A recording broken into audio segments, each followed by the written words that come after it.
Hey guys, this is Meet the Attorney. On this episode of Meet the Attorney, I'm going to introduce you to a gentleman that focuses on helping you get financing or set up the whole business model for a franchise. So if you're looking to buy a franchise or you're looking to get some money because you have a current franchise and looking for someone to represent you, this is the episode for you. This is going to be an amazing episode. I learned a lot because I've actually never ever talked about this on this show. So I was super excited to get him on, and I got him on. So without further ado, enjoy the show.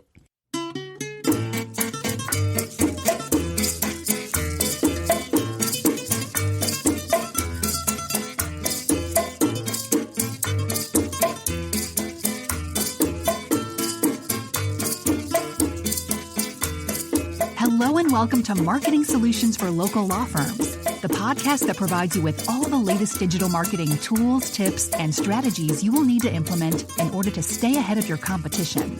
If you are looking to substantially increase your caseload in the next 6 months, this is the podcast for you. And now, here's the host of our show, the local business guy himself, Frank Deming. Hello, everyone. This is Frank Deming, the local business guy, and welcome to another episode of Marketing Solutions for Local Law Firms. Happy Wednesday. Happy Hump Day, everyone. I hope you guys are having a rockin' week thus far. Today, I'm going to get into a topic that actually I've never talked about on this show. So you guys are in for a treat because I'm going to be learning as much as you're going to be learning because I actually know nothing about this type of practice area when it comes to attorneys. And I forgot to say, this is Meet the Attorney. So without further ado, meet the great Nate Riordan. How's it going, Nate? It's going good, Frank. Thanks for having me on the show. Hey, I'm happy that you are here. Nate, just for the listeners out there, can you tell us who you are and what do you do? Sure. I'm Nate Riordan, and I am the founder of a law firm in Seattle, West Coast Franchise Law. We represent franchisees.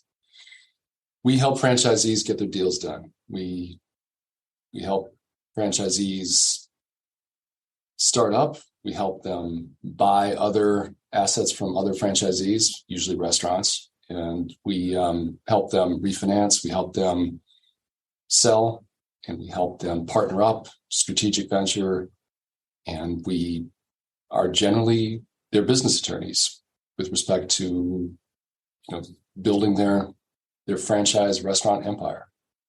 Awesome.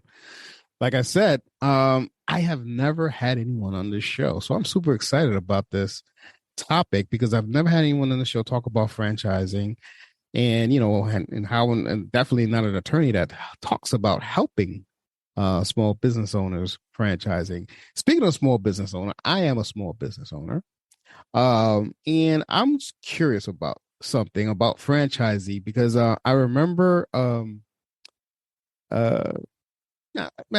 would say like 15, maybe 20 years ago now.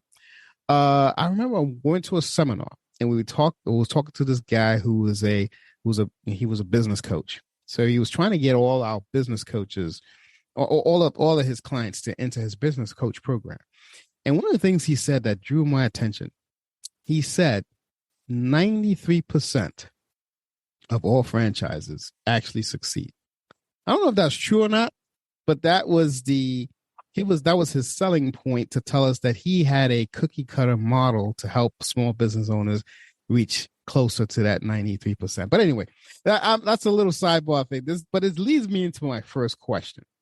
My first question for you, and I'm sure people are dying to know, is it easier to grow a business or as a franchisee in this day and age?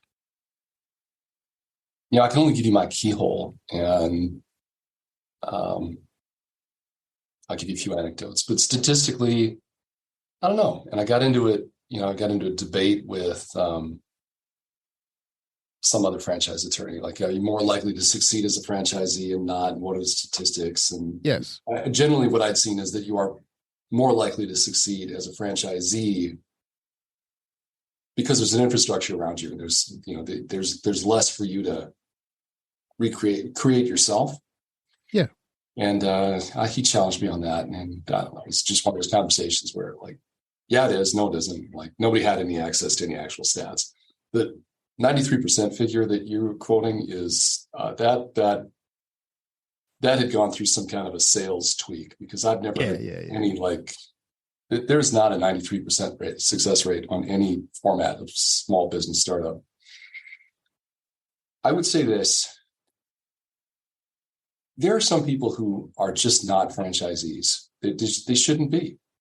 And that's because they want to be creative and they want to do their own thing. And that's not franchising. Franchising is, you're being handed a business model, and then you're going to execute on that business model. And there's creativity to exercise within the contours of that business model, but you're not making up the name and the sign and the product and how you're going to sell it. And you should be getting advice or a marketing plan on how you're going to get business and how you're going to get customers and how you're going to charge them. So if you're someone who bridles under that, you'll be miserable and you won't grow because you'll hate it. I mean, if you don't love what you're doing, or at least, if you don't love what you're doing, you're just not going to grow. So that's kind of the touchy-feely answer. Yeah, no, I get it. The more like the question that, and probably more of the questions you're asking is, it's easier to get financing as a franchisee, depending on the franchise system you're in. But by and large, it's easier to get financing, and it's easier to get space. So if you wanted to go to owning, and also it's easy to manage a larger system. So if it's a franchise system. So if I have a shopping center and I'm looking for something that's going to draw people to it, so that other tenants are going to think, oh, this is great because this restaurant that's in the shopping center, out on the parking lot, in the outlot, that's going to bring people into the parking lot. And then they're going to see the other stores, and then maybe they'll come in and do that. And so you want what which is called anchor tenant on some level. And so could I get a Starbucks? Wouldn't that be great? There's a lot of trips to a Starbucks. Starbucks is not a franchise, but it does make my point, which is if you and I started a coffee shop and we went down to some guy who just set up a strip mall, right? And he's got an end cap with a drive-through on it, and he's thinking, oh, I'm gonna put a coffee shop down the end. And that's going to be attractive. Mm-hmm. You and I come in and it's Nate and Frank's coffee. Mm-hmm. And Starbucks comes in and they say, you know what? We'll pay you the exact same as Nate and Frank's coffee for that space. They're absolutely going to give it to Starbucks because everybody knows Starbucks. People are going to be more inclined to come there. And however you feel about supporting local and all of that, simple fact is people are going to go to Starbucks. And I should qualify what I said. There is one franchisee in Starbucks. They own the rights to all of Hawaii.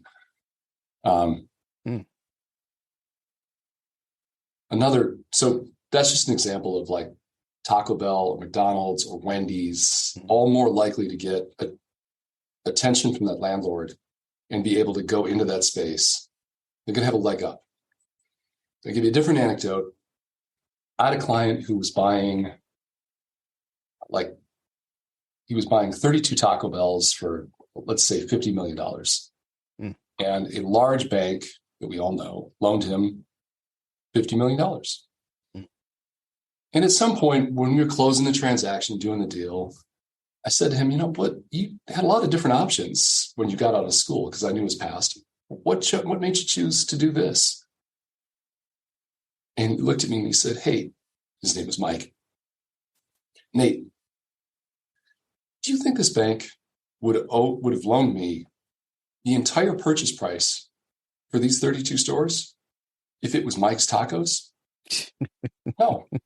They're loaning. I'm sure they love me and all, but they're loaning because it's Taco Bell. It's Taco Bell. And Taco Bell's got a record of success. So right there in that example, you take the same restaurants doing the same volume, having the same net profit, you're going to be able to borrow more to buy those stores if it's a known franchise than if it's a local, call it unflagged, independent cluster of restaurants.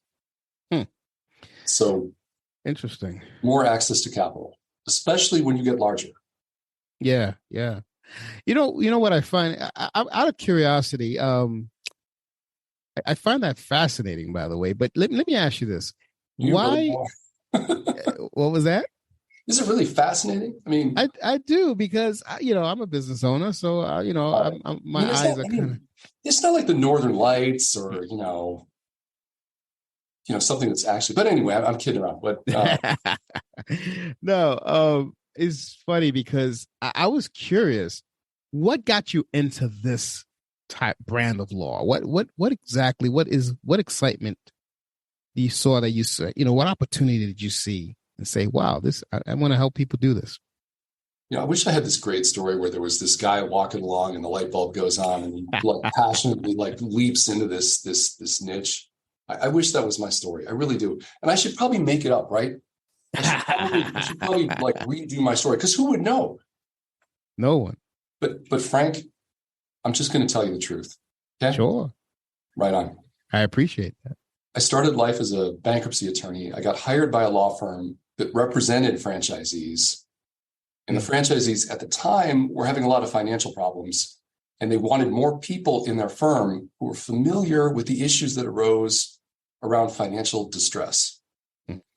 And so I ended up working there and helping people sell distressed franchise restaurants, like a short sale as we know it, right? Like to be 20 million owed and somebody would buy for 10 million. We'd have to negotiate the fact that, okay, we don't have enough money to pay everybody. And then the people that were buying those stores came back and hired me to help them go buy more stores. Said, oh, you know what? You get the drill. You know how it goes. You know what the problems are on the other side. We want you to be the one to help us buy more distressed assets. And then I did that. And then pretty soon they started asking me for other stuff. Like, hey, can you look at this lease? I at least had the presence of mind to go, yes, absolutely, I can look at your lease. And then I ran down the hall of the real estate department and learned how to do a lease. and now I've done hundreds of leases. So I kind of fell into it, and I started, just doing distress work, and then I was just doing regular work, and then I was just an advisor. And I suppose I would not have stayed in that vein if I had not enjoyed it. And what I enjoy about this industry are two things. One, my clients own the business. I advise people that own the business. Even I have clients that have do 280 million, $500 million of revenue, but there's one person who owns the business. And so it's not like representing like a bank where your client is a person who works at the bank. So I enjoy working with someone when all of what they're doing is on the line. It's a big deal. It's not their job, it's their life. And that I get off on that. That's cool. That's awesome. And along the way, franchisees tend to be family people. And just generally, they're just big on that. I just think that's really true. And so when I go to their conferences, I meet their kids, I meet their spouses, and I end up at weddings and birthday parties, and it's been really gratifying. To see the effect of what you're doing. Yeah. But here's the other thing. I've represented so many people that their origin story on getting into franchising starts with, I came to this country with nothing, $20, $200 in my pocket. I got a job washing dishes at this store, and now I own 50 of them. And I've heard that story so many times, it's not even remarkable. It is a true testament to the upward mobility of a hardworking immigrant in in the United States. In the U.S., yeah. Now, the funny thing is no, not funny, but the interesting thing to me is that you you have this passion, you stumbled upon that, which happens a lot, by the way. But not only that, you actually learn, you learned it on the fly. So I have to call you out on this, Nate. It is a fascinating story. It's not. Aren't you sweet, man? That's really nice. No, that's good because you stumbled upon it. And it's not something that you went, you learned it. You stumbled upon it, and you took action. That's a good business story. We'll be back after a quick break. Hey guys, I hope you guys are enjoying today's content. While I have you on here, I want to introduce you to a promo that we have going on for the spring of 2024 for all legal practices throughout the U.S. I have an outstanding offer that we've never been able to offer before, but we want to do it because you have been an avid listener. We're only promoting this to people who listen to the show. So if you're an attorney and you are an avid listener to the show and you're thinking about possibly opening your own practice, you want to pay attention to this announcement.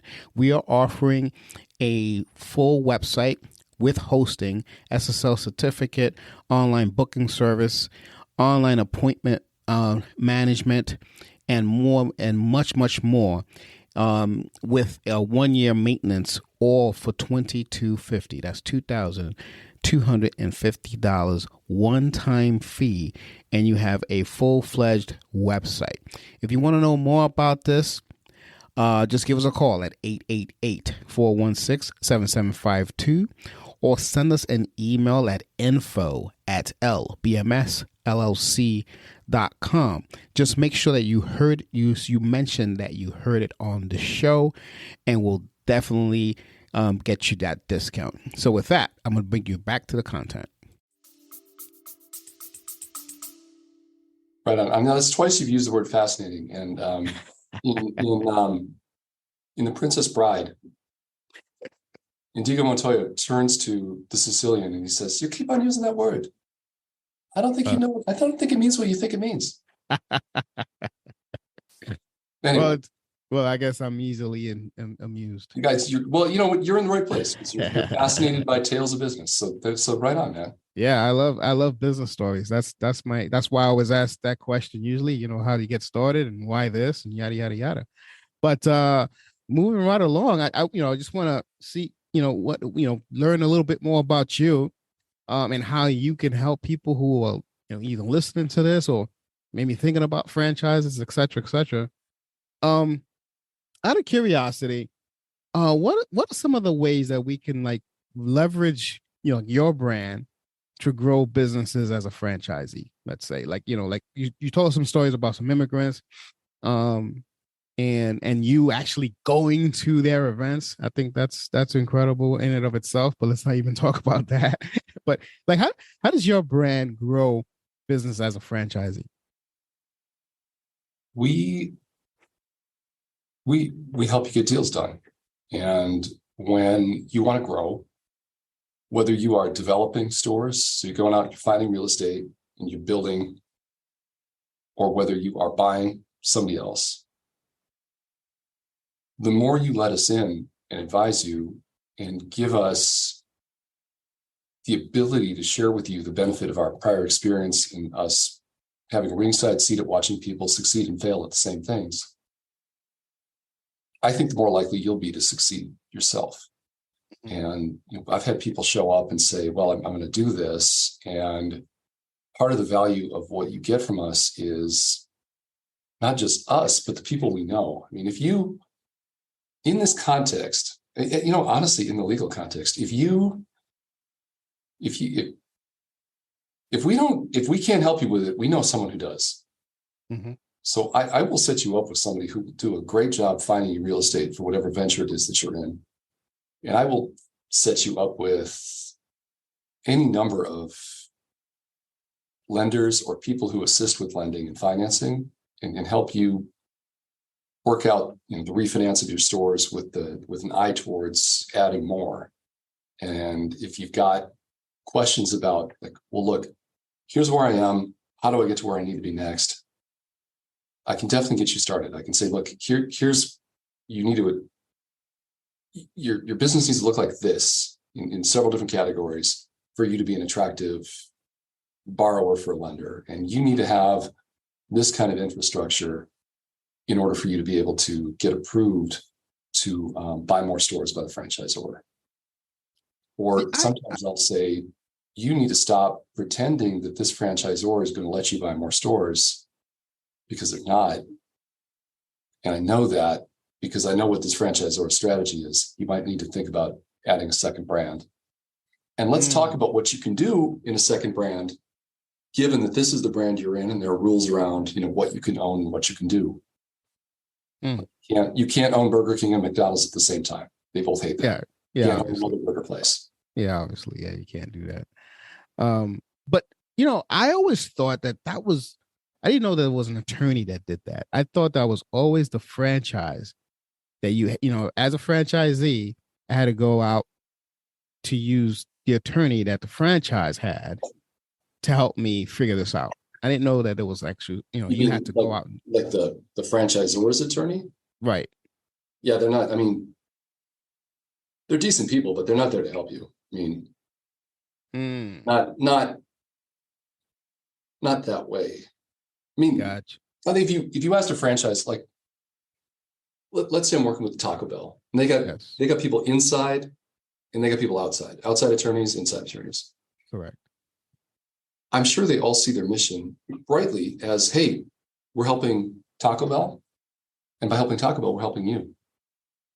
But they're not going to negotiate your lease for you, because they're not going to have you come back and say, yeah, this lease didn't work out. I can't believe you guys, let me sign this. And that is just prudent. So you got to get your own lawyer to do your lease. And if you're listening to this and the franchisor is negotiating your lease, you need to rethink that approach. There you go. I didn't know that. I always, because the only reason I'm asking that question is because I happen to know someone who owns a whatchamacallit, oh my God, Hardee's.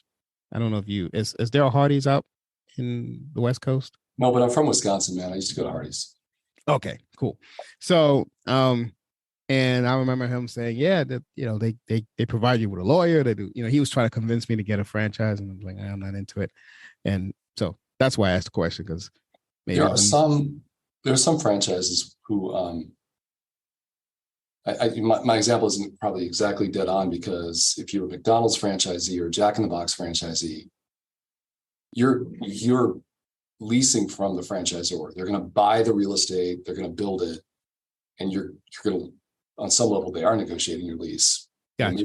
Maybe they'll lease from somebody else and then turn around and sublease to you. So there's different roles in that process, but at the end of the day, only your attorney is truly looking out for your best interests. It is not okay, acceptable, or permissible for someone else's attorney to put your best interest first. Gotcha. That should not happen.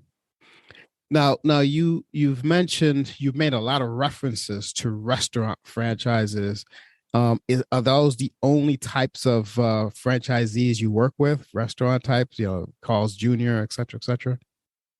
The way it's worked out, most of our business, almost without exception, our business is by referral. And when you typically get referred by people who know you. So I started in food, and I've just kind of continued in food because that's where we know people. There are, once in a while, I'll think, oh, we should get into hotels or, dealership. And, really those thoughts are a little arrogant, just because we're just not that big. Like, there's a lot of food. There's a lot of food out there. Oh, yeah. So do we do different other franchises? Yes, all the time. Not with the same size and prevalence that we do restaurant franchisees, but we do them. Okay. Somebody who's got, 9 oil change franchise locations. Mm-hmm. And in all honesty, we're good at all of those, but it's got to the point where I really know a lot about fast food restaurants. Right. It's like I get it, because it's like me. I mean, from 2018 till now, all I deal with is attorneys, because I know exactly, how to market that business, how to help attorneys and all that. So, and then, do other people come to me? Yeah, they do. But I usually say, nah, I'm really good with attorneys. So I get it. It makes sense. Now we talked a little bit about obtaining financing for franchisee, how easy it is. Talk to me a little bit about that. Like, why is it? Because is it simply just because the name? I mean, you mentioned that before. You come in and you want a McDonald's. You told the story about the guy with the Taco Bell. Yep, I got this money because it was Taco Bell. But is that the only reason why it's easier to get financing as a franchisee? It's just statistics. It's in a top tier national franchise like Taco Bell, you're just more likely to succeed. And the Taco Bell on the corner by your house might have changed hands 3 times. It doesn't look any different. Yeah. Maybe there's subtle differences inside, differences in staffing, difference in, the amount of money they're spending in and around the store on keeping it up. But if I'm a lender and I lend to you and you own a Taco Bell and you die, hope that never happens, but people do die. Somebody else can step in and run that thing, and I've still got something that has value. Whereas if Nate and Frank are running the coffee shop and we both die, it's less likely that somebody else is going to be interested in running Nate and Frank's coffee shop. So yeah, it's just the reason it's easier to finance is because it's less risky. Less as a risk. Yeah, that's what I was getting. Okay, makes sense. I wanted to go back to that because I felt that maybe someone may have that question out there, since kind of left them hanging there. Now the funny thing about franchisees is I've like I said, I know my buddy who has a Hardee's, and I know that and you mentioned someone that had 50 Taco Bells. Okay, so what? How do people get so big on with these things? Do you help them with that, or is it something that it's just business savviness? One of the things that's true of franchise networks at their best is that what you get are other franchisees. And so you come into a franchise system and you have the ability to get mentored. So the way people get big is, I started with 2 stores, and then I built 2 more, and I got to 4. And then the guy next to me who had 8 stores wanted to sell, so I bought the 8 stores. Now I got 12 stores. And then the guy south of me sold. Well, he had 30 stores, and I bought all of those. Now I got 42 stores. And so it's just Networking. I mean, so when I say networking, you're going to have people who are, as you're thinking through, like, how do I buy 30 stores? You have people you can ask, how did you buy 30 of these? And you see those people quarterly or annually, and you sit around and talk about business. You're like, hey, I want to get bigger. How do you do that? Well, you got to, they'll even know, like, well, Joe next is getting, old, gray, long in the tooth, whatever you want to say. You should talk to him about selling to you before he goes to a broker and puts it on the market. Well, that's a good idea. And you talk to Joe and he's like, well, I don't know. You're right. And then go through the whole thing. And like, you'll actually kind of get led through being able to do that. I mean, you can't, right. It's not autopilot. It's still retail. You still have to do things. Yeah. And, there's very little harder than selling hot food consistently day in and day out. I mean, if you think about, like, it's hard enough without having to be part of a franchise that's got like hey, here's who you order from. Here's how the food shows up. Here's how you prepare it. Here's the equipment you buy. You've got to make it like $12 ticket average at a time, day in and day out. Like, if I, in one unsatisfied customer makes noise, right? So people vote that way. I don't have to please that many people in my business. At any given time, you might have 200 customer visits to your restaurant in a given day. Yep. I'd say we max out if 10 people who we're actively working with call the office in a day, because we're working on a little bit bigger stuff and there's just fewer things, right? So, like, it's hard. And the people you're managing are, it is a minimum wage, or more than minimum wage. There's a low wage workforce, and that comes with it. Those people have their own challenges. Their car breaks down, and it's a big deal. Like, you just have to help and manage people who don't make as much money get through their job, and you end up getting through their lives. Yeah. It's a hard challenge to do that. Yeah, no, I can appreciate that. I know exactly what you're talking about. I have a little bit of an off the cuff question for you here. Let's just say I own a restaurant, just a regular restaurant, and I want to convert that into, say, a TGI Fridays or any of these other restaurants there. Do you help people do that? I have helped people do that. Okay. But what that looks like is go talk to the franchisor, find out if they'll do it, and then come back to me with whatever they say, and we can work with that. I can tell you, right now, if you own, let's say you have just a regular pizza place, mm-hmm. and there are some pizza franchises, smaller, regional, who will come in and help you convert to one of their concepts. But if you want to be a Pizza Hut and you've got your own, they're not going to convert it. You're going to push over the building and build a whole new building that looks like a Pizza Hut.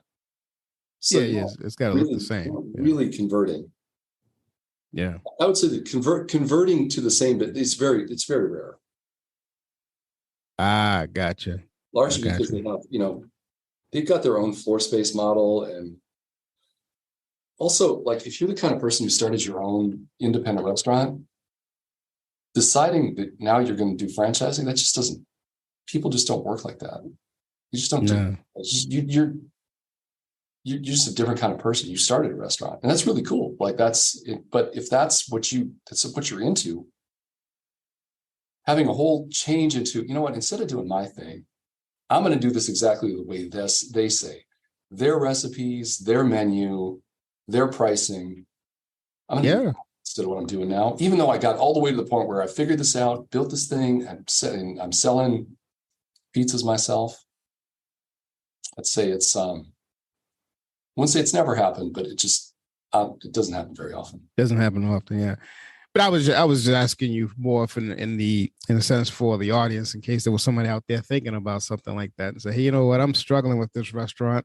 This guy seems like what he's talking about. Maybe he can help me convert into a franchise. Just curious. I was just saying that because it just popped in my head as you were talking now. But I would imagine it's a mindset thing, and I can imagine that it would be a little bit more difficult to do. All right, cool. So, just a few more questions here, Nate, and I'll let you go. I know you're a very busy man helping all these franchisees. I don't want to. I like to tell my kids, Frank, I'm the most important attorney in the state of Washington. There you go. That's important to know. They're not buying that, so I don't know if you are, but hey, the only person that needs to buy that is yourself, because once you believe it, that means your clients will believe it. And that's why that's how they hire you. That's the way it works. I believe in that. That's good advice. I'll take it. All right. What else you got? Anyway, so I heard that private equity has basically entered into the retail franchise. What's your thoughts on that thing? So, it's kind of like it is what it is, right? So, and it's kind of like when minimum wage, the push for minimum wage, $15 an hour was on, and that took hold here in Seattle earlier than most other places. I don't know if it's first, it was right, and people weigh in different opinions. Like, well, you can have your opinion, you can be happy or you can be mad or whatever you want, but it is what it is. It's here. So you got to figure out how to do this, or, go fish, I guess. Right. So private equity groups have seen opportunity in owning franchise restaurant organizations, and they have more access to capital. They're for large franchisors, they are an attractive franchisee because they have the ability to access capital and professional management, and they can grow more quickly. And it's become fashionable in franchising to have larger store counts amongst your franchisees. So fewer franchisees, more stores. And for the franchisor, that means if I say, okay, I need you to buy a new sign for all of your stores. Every sign's $10,000. So if I got 40 stores, now I got to finance $400,000 or have $400,000. Jesus. Well, it's just more likely that the private equity group can tap into the capital to do it. So wow, they are, and it's a different character. Like it does get away from the mom and pop that have owned franchise restaurants, and in some one common version of that is you and I own 100 Taco Bells, and private equity group comes in and buys some percentage of what we of this, and we're kind of working with them, kind of partners with them. They want somebody to manage, they want to invest, and then I want to grow, you want to grow. So we've got them behind us as partners. We can go convince franchisors that we can be bigger. We can convince banks that we can take on more debt, and we can go expand. And so there are franchisees who see the opportunity in partnering with private equity, becoming part of private equity, and then growing and exiting and saying, look, if I can have, whatever it is, 20%, 30%, 40% of this venture shared with a partner like that, that's going to increase the pie to the point where that 40% is going to be bigger than if I owned the 100% and I was smaller. Does that make sense? So yeah, it does. A question just popped in though. Do you feel this is going to happen? Like, is this going to become like a very common ground thing, or is it? Oh, it's already pretty common. But there's thousands of restaurants out there. So oh yeah, it is more common when you get around a large franchisee gatherings, and you meet franchisees. There's more private equities sprinkled in, investing in those ventures and growing those ventures. Got it. Is it an absolute sea change that we're never going to look back from? Who knows? I don't believe that. I don't think there's everything's a pendulum, right? Like it'll we're going to have big franchisees, and that's a bad idea. Now we're going to have small franchisees. Like it's just everything goes. Franchisors will, we're going to own half our restaurants and operate them themselves. Oh, now we're going to own none of them, and we're just going to have all franchisees, just back and forth.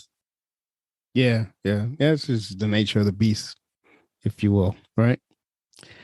This has all been awesome, Nate. What's the website where people could take a look at you, and find out more about you? It is westcoastfranchiselaw.com. Awesome. I will put that in the show notes. So in case anybody wants to reach out to you, I believe you and I are also connected on LinkedIn. Nate, can I put your LinkedIn on the show notes as well?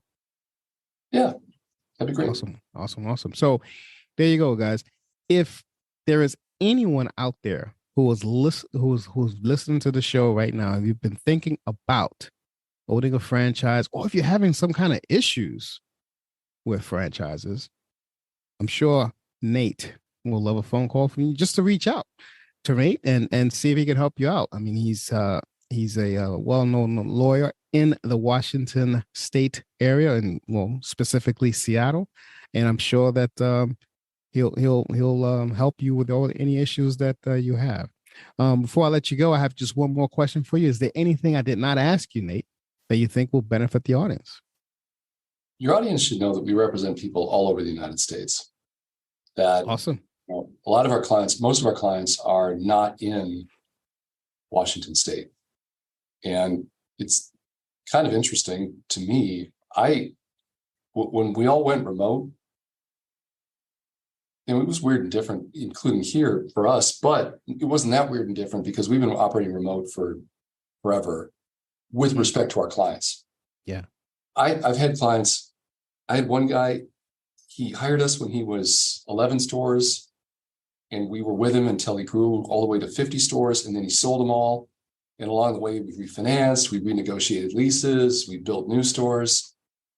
And when it was all over and after he'd sold, he was going to be in Las Vegas for a conference, and I flew down there to have dinner with him because he and I had never met in person. That's awesome. it was like 15 years, right? It just never worked out. Like we're like, oh, we'll see you. Oh, you're missing you by a day here and there. So, so that we're everywhere. Okay. I'm glad I asked that question because I forgot that question actually. So there you go. If you're anywhere in the United States and you're thinking about a franchise, definitely reach out to Nate. I'm sure he'll take care of you. With that, I'm going to put an end to this episode. I hope you guys got a lot out of it. Look in the show notes, click on all the links that you see there. Reach out to Nate. I'm sure he'll knock you out. So with that, this has been Frank Deming, the local business guy. You've just been blessed by the great Nate Riordan. Take care and bye for now. Thanks for listening to another episode of Marketing Solutions for Local Law Firms, the podcast that provides you with all the latest digital marketing tools, tips, and strategies you will need to implement in order to stay ahead of your competition. If you would like to know more about the topic we discussed in the show today, reach out to Frank and his team at 888-416-7752 and schedule a discovery call with one of the marketing consultants. If you'd like to be a guest on our show, send an email to podcast@lbmsllc.com and we will put you on the schedule. With that being said, until next week, make it a successful digital marketing day. Peace out.